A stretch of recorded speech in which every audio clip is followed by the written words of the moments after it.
Last week, you may remember, I solved the environment. Frankly, I expected this to make more of a stir than it did, but no matter, saving the world is its own reward.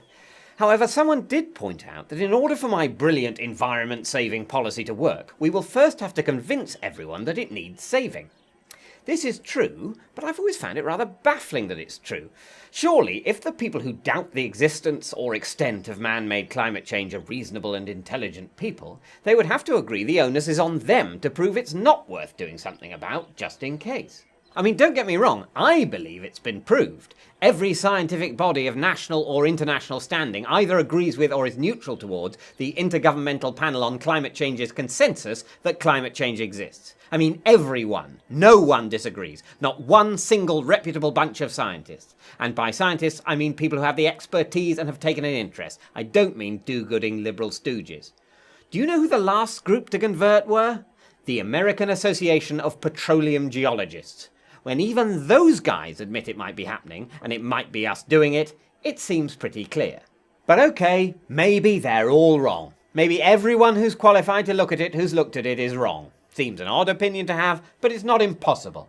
Suppose you're one of those people who thinks they might be wrong. Surely you still have to concede it's a possibility that they're not. If all these guys think there is or might be a link, and none of them think there definitely isn't, you surely have to concede there's a question mark. At that point, why take the risk? There doesn't need to be proof there is, but there doesn't need to be proof it's happening for it to be worth doing something about. There needs to be proof it isn't happening for it to be not worth doing something about.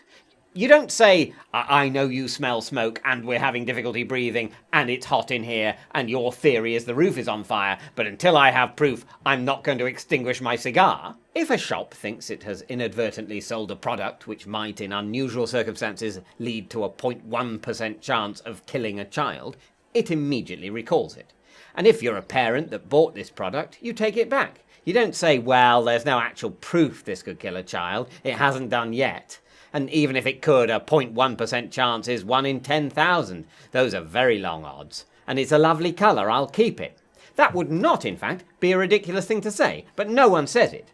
And in this case, we're talking about making the whole planet uninhabitable, and everyone who's qualified to judge says it is, or it might be happening. So for God's sake, until we find out for sure, let's recall the product. Stop stocking it. Once we've proved it's not happening, that the skeptics were right, all the scientists, including the petroleum guys, were wrong, and this was a silly fuss about nothing, then great, all aboard the cheap aeroplanes. But for now, get a grip.